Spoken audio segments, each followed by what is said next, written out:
Atelier fiscal. Choisir le statut de l'auto-entrepreneur. À qui s'adresse ce statut? L'auto-entrepreneur est un dispositif fiscal qui permet à un entrepreneur individuel, relevant du régime fiscal de la micro-entreprise, de bénéficier de formalités simplifiées de création d'entreprise, de modalités particulières de calcul des cotisations sociales et d'impôts sur le revenu, d'obligations administratives et comptables allégées. À qui s'adresse ce statut? Particulièrement adapté aux personnes souhaitant tester un projet, ce statut est compatible avec celui de demandeur d'emploi à titre principal, de salarié, de fonctionnaire ou de retraité à titre complémentaire, d'étudiant. L'auto-entrepreneur reste, juridiquement, une entreprise individuelle dont la responsabilité est illimitée. Afin de protéger son patrimoine personnel, le dirigeant peut alors créer une entreprise individuelle à responsabilité limitée, EIRL. Attention, il existe une liste d'activités exclues du régime de l'auto-entrepreneur, comme agents immobiliers, marchands de biens, activités relevant de la mutualité sociale agricole, MSA. Loueurs de matériel, les sociétés, SARL, SASU ne peuvent pas choisir ce régime fiscal ultra simplifié.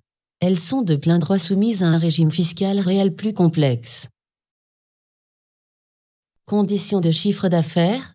Les seuils de chiffre d'affaires annuels dépendent de l'activité exercée et sont fixés pour 2015 et 2016 à 82 200 € pour les activités suivantes: achat-revente, fabrication de produits, vente à consommer sur place ou à emporter, hôtellerie, chambre d'hôte, location non meublée.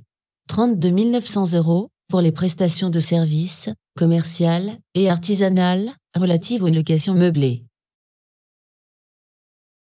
Attention, les entreprises ayant une activité mixte, achat-revente et prestations de services, ne peuvent pas réaliser plus de 82 200 € de chiffre d'affaires global annuel, dont 32 900 € maximum en prestations.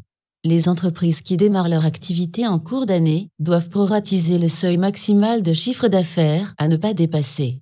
Par exemple, un prestataire de services qui démarre son activité au 1er avril 2015 ne devra pas réaliser, en 2015, plus de 24 675 € de chiffre d'affaires, 32 900 € multiplié par 9 mois divisé par 12 mois. Franchise de TVA. Ainsi, les entreprises concernées sont autorisées à facturer leurs prestations ou les ventes en franchise de TVA.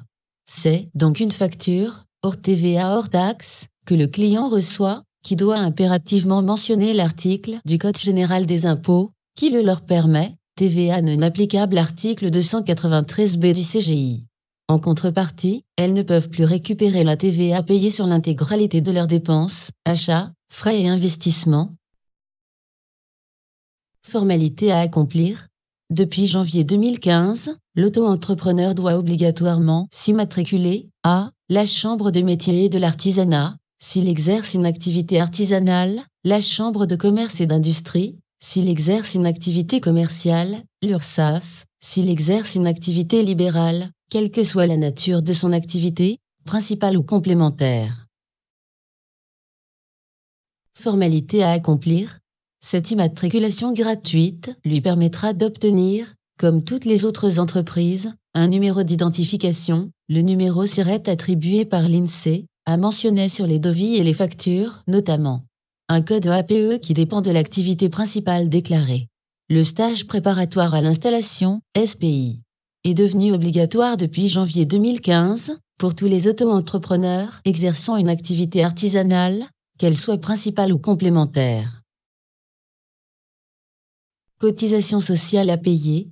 L'auto-entrepreneur calcule et paye, chaque mois ou chaque trimestre, l'ensemble de ses cotisations sociales personnelles obligatoires, en fonction du chiffre d'affaires réalisé.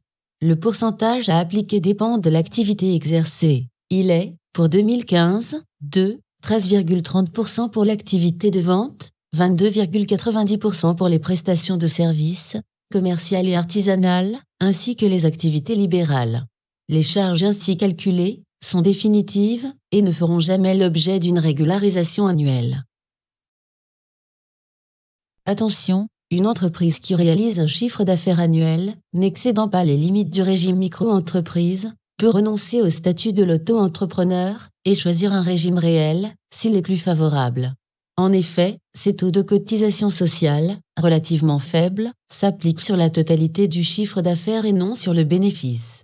Un auto-entrepreneur qui a beaucoup de charges, achats, loyers, frais divers, aura sans doute intérêt à choisir un régime réel d'imposition, qui en permettra la déduction.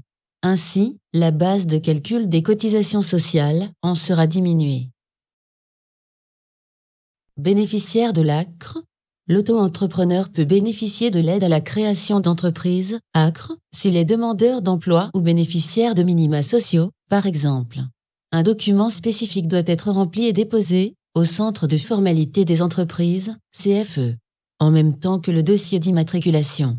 Si la demande d'exonération partielle est acceptée, des taux de cotisation minorés et progressifs, qui dépendent de l'activité exercée, seront alors appliqués, conformément au tableau suivant. Taux de cotisation minoré, bénéficiaire de l'ACRE. Ainsi, un auto-entrepreneur, bénéficiaire de l'ACRE paiera 3,40% de son chiffre d'affaires, au titre des cotisations sociales au lieu de 13,30%, pour sa première période d'activité, s'il réalise des ventes, 5,80% de son chiffre d'affaires, au lieu de 22,90%, s'il réalise des prestations de services.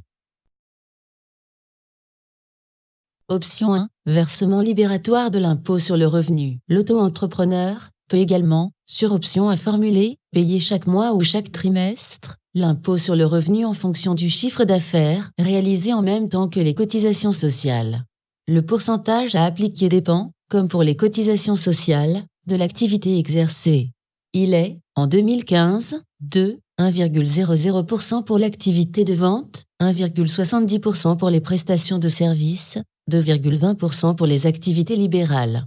Pour y prétendre en 2015, le revenu fiscal de référence de l'auto-entrepreneur ne doit pas excéder 26 631 € par part de quotient familial, en 2013.